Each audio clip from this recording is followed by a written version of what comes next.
بسم اللہ الرحمن الرحیم ایاک نعبد و ایاک نستعین۔ میں آج اپنے ان سارے پاکستانیوں کا شکریہ ادا کرنا چاہتا ہوں کہ جو آج سڑکوں پہ نکلے، جنہوں نے مظاہرے کیے، پروٹیسٹ کیا، ایک الیکشن کمشنر کے ایک جانبدار فیصلے، ایک سازش کا حصہ بن کے، ایک مافیا کا حصہ بن کے اس نے جو فیصلہ کیا آج، اور جس کی وجہ سے میری قوم سڑکوں پہ نکلی، میں سب کا شکریہ ادا کرنا چاہتا ہوں۔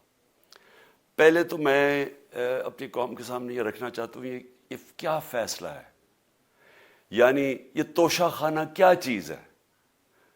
توشہ خانہ وہ ہے کہ جب ملک کا پرائم منسٹر، اس کے وزیر، اس کے آرمی چیف، ان کو جب پریزنٹس ملتے ہیں، جب وہ اقتدار میں ہوتے ہیں، تو جب ان کو تحفے ملتے ہیں، تو یہ جو سارے تحفے ہیں یہ جاتے ہیں توشہ خانہ کے اندر۔ ایک پورا ریکارڈ ادھر قائم کیا جاتا ہے۔ اس توشہ خانہ سے ایک قانون کے تحت آپ فیصلہ کر سکتے ہیں کہ میں ایک آدھی قیمت، ہمارے دور میں آدھی قیمت ہم دے کے ہم وہ خرید سکتے ہیں وہاں سے۔ سارا ریکارڈ اس کا ہے پڑا ہوا توشہ خانہ میں۔ تو یہ جو کیس اس نے کیا ہے، یہ جو کیس کے اوپر فیصلہ دیا ہے، میں آپ ساری قوم کے سامنے اب یہ کہنا چاہتا ہوں کہ جب بھی، اور انشاءاللہ ہم اب جا رہے ہیں عدالت میں آج سب کے سامنے کہنا چاہتا ہوں کہ یہ عدالت کے اندر کیس جائے گا اور اس میں ایک چیز غیر قانونی نہیں نکلے گی، کیونکہ سارا ریکارڈ اویلیبل ہے۔ اور جنہوں نے قانون توڑا ہے، توشہ خانہ کا قانون کس نے توڑا ہے؟ آصف زرداری نے اور نواز شریف نے۔ کیسے توڑا ہے؟ انہوں نے 4 مہنگی گاڑیاں اس توشہ خانہ سے نکالی ہے۔ قانون یہ کہتا ہے کہ آپ گاڑیاں نہیں نکال سکتے، مجھے بھی ملی تھی۔ تو ان کے کیس تو سنے نہیں، ان کے 10 سال سے کیس پڑے ہوئے ہیں جو انہوں نے یہ گاڑیاں غیر قانونی طور پہ نکالی تھی۔ اور وہ جو کہ سارے میرے وکیل نے آج قوم کے سامنے بتایا کہ سارا ریکارڈ اویلیبل ہے، اس کے اوپر اس نے یہ فیصلہ کیا۔ تو پہلے تو ہم جائیں گے انشاءاللہ عدالت میں، لیکن میں اس الیکشن کمیشنر کے اوپر اپنی قوم کے سامنے اس کا ذرا اصلیت رکھنا چاہتا ہوں۔ یہ وہ آدمی ہے جو پچھلے 2.5 سال سے ہمارے خلاف فیصلے دے رہا ہے۔ 8 یا 9 دفعہ اس نے ہمارے خلاف فیصلہ دیا، ہم عدالت میں گئے اور عدالت نے اس کے فیصلے اوور ٹرن کر کے ہمارے حق میں فیصلے دیے، کیونکہ اس کے جو فیصلے تھے وہ غیر جانبدار نہیں تھے۔ ہم ای وی ایم مشینز کے اوپر کوشش کرتے رہے کہ اس ملک میں صاف اور شفاف الیکشن ہو، 2 سال کوشش کرتے رہے۔ اس الیکشن کمیشن نے پیپلز پارٹی اور نون لیگ کے ساتھ مل کے وہ نہیں ہونے دیا۔ ہم نے عدالت میں گئے کہ جو سینٹ کے اندر پیسہ چلتا ہے، سینٹ کے الیکشنز کے اندر، کہ وہ ووٹ ویریفائبل ہونی چاہیے، یعنی لوگوں کو پتہ ہونا چاہیے کہ آپ کے ایم پی کدھر ووٹ ڈال رہے ہیں۔ ہم سپریم کورٹ میں گئے، سپریم کورٹ میں اجازت دے دی کہ ووٹ ویریفائبل ہونی چاہیے، اس نے روک دی۔ اس کے بعد یوسف رضا گیلانی کا بیٹا پیسے دیتے ہوئے پکڑا گیا ووٹ خریدتے ہوئے، اس نے کوئی ایکشن نہیں لیا۔ یہ اس نے جب ہمارا یہ ابھی جو آڈیو لیکس ہوئی ہے، اس کے اندر کیا چیز آئی ہے سامنے؟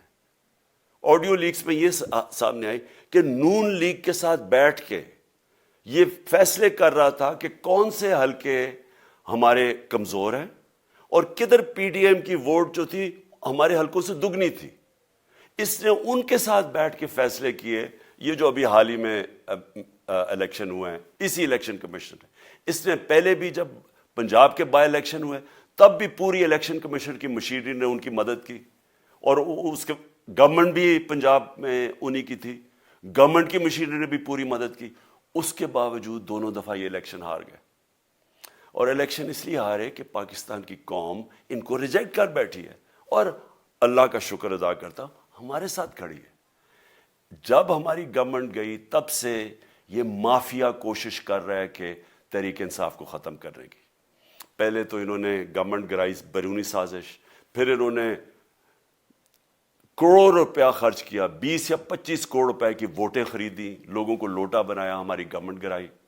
اس کے بعد جب ہم نے مظاہرہ کیا، پرامن مظاہرہ، آئین اور قانون میں رہتے ہوئے، ہمیں آئین اجازت دیتا ہے پرامن احتجاج کرنے کی، ہم نے پرامن احتجاج کرنا تھا۔ انہوں نے جس طرح ایک بیرونی جو آج بھی وہ سائفر اویلیبل ہے جس میں واضح ہے کہ ان کو باہر سے مل کے انہوں نے ایک گورنمنٹ گرائی تھی. سب کو پتہ ہے سندھ ہاؤس میں 25 کروڑ روپیہ چلا اور گورنمنٹ انہوں نے گرائی. اس کے اوپر مظاہرہ ہم نے کیا 25 مئی کو. انہوں نے جس طرح کا ظلم و تشدد کیا ہمارے اوپر پاکستان کی تاریخ میں ایسے کبھی نہیں ہوا. عورتوں بچوں کے اوپر دیکھ رہے ہیں فیملیز, انہوں نے شیلنگ کی, گھروں میں گھس گئے رات میں, جو پنجاب پولیس کو انہوں نے استعمال کیا, اور انہوں نے سمجھا کہ پارٹی کراش ہو جائے گی. پھر بھی نہیں ہوئی. پنجاب کے بائی الیکشن ہار گئے. پھر انہوں نے میرے اوپر کیسز کرنے شروع کر دیے. کبھی عدالت میں ایک کیس ہوتا ہے, کوئی 24 FIR ہے میرے اوپر. دہشت گردی کا میرے پہ کیس کر دیا. کیا کیس تھا؟ ساری دنیا میں رپورٹ ہوا وہ کیس. کیس کیا ہے کہ عمران خان کہہ رہا ہے کہ ریمانڈ پہ بھیجنے کے لیے ایک جس کے اوپر تشدد ہوا ہے, کسٹوڈیل ٹارچر ہوئی ہے شہباز گل کو, کہ ہم قانونی کارروائی کریں گے, اس کے اوپر دہشت گردی کا کیس کر دیا. تو پوری کوشش کرتے رہے نہ کسی طرح اس کو, کیونکہ میچ میں تو آپ کھیل نہیں سکتے تھے, تو عمران خان کو میچ سے نکال دو باہر. یہ شروع سے ان کی کوشش تھی. پتہ ان کو چل گیا کہ عوام آ گئی ہے کھڑی ہو ہمارے ساتھ. بڑے میں جلسے ہوئے ہیں, کبھی اتنے بڑے جلسے ہوئے ہی نہیں پاکستان میں. اور پھر یہ جو ابھی جو الیکشن ہوا ہے اس کے اندر پوری پلاننگ کرتے ایک کینڈیڈیٹ کھڑا کر کے پھر بھی ہار گئے. تو یہ مجھے پہلے ہی پتا تھا کہ انہوں نے اس کا رزلٹ کیا آنا ہے. میری ساری پارٹی کو پتا ہے, میں نے ان کو واٹس ایپ کیا, اپنے سارے لوگوں کو بتایا. مجھے کل رات میں نے سب کو بتا دیا کہ اس نے ڈسکوالیفائی کرنا ہے, کیونکہ یہ اس سازش کا حصہ ہے, یہ مافیا کا حصہ ہے. اور مافیا کیا کوشش کر رہی ہے یہ ذرا ساری قوم سن لو. جو پاکستان کی سب سے بڑی پارٹی ہے, جو فیڈرل پارٹی ہے, باقی پارٹیز تو اب صوبائی پارٹیز رہ گئی ہیں, چھوٹی سکڑ کے ہو گئی ہیں فیملی پارٹیز. جو سارے ملک کے اندر ایک فیڈرل پارٹی ہے اس کو ختم کرنے کی کوشش کر رہے ہیں. اور یہ میں پھر سے اس ملک کی تکلیف دہ جو ہمارا تاریخ کا حصہ تھا, جب ایسٹ پاکستان ہمارے سے علیحدہ ہوا, کیا ہوا تھا؟ جو پارٹی کو سب سے بڑا مینڈیٹ ملا اسی پارٹی کو ختم کرنے کی کوشش کی. ملک کا جو ہوا وہ تاریخ کا حصہ ہے. یہ پھر کوشش کر رہے ہیں کہ ایک پارٹی جو ساری فیڈریشن کو اکٹھا رکھ سکتی ہے اسی پارٹی کو ختم کرنے کی کوشش کر رہے ہیں کہ جناب عمران خان کو کسی طرح ڈسکوالیفائی کرے اور پھر الیکشن ہو. اور پھر مجھے اور نواز شریف کو ایک ہی طرح دکھایا جا رہا ہے کہ اچھا جی عمران خان بھی ڈسکوالیفائی ہو گیا تو نواز شریف بھی ہو گیا. نواز شریف اس ملک کا بڑا مجرم ہے. 30 سال سے چوری کر رہا ہے اس ملک کا پیسہ باہر. بڑے بڑے محلات ہیں اس کے اور اس کے بچوں کے باہر. ایک رسید نہیں دکھا سکتا کہ پیسہ کدھر سے آیا. میں نے کرکٹ کھیلتا تھا تو میں نے ایک فلیٹ خریدا. میں تو پبلک آفس ہولڈر بھی نہیں تھا. 34-35 سال پہلے میں نے فلیٹ خریدا جب کرکٹ کھیلتا تھا.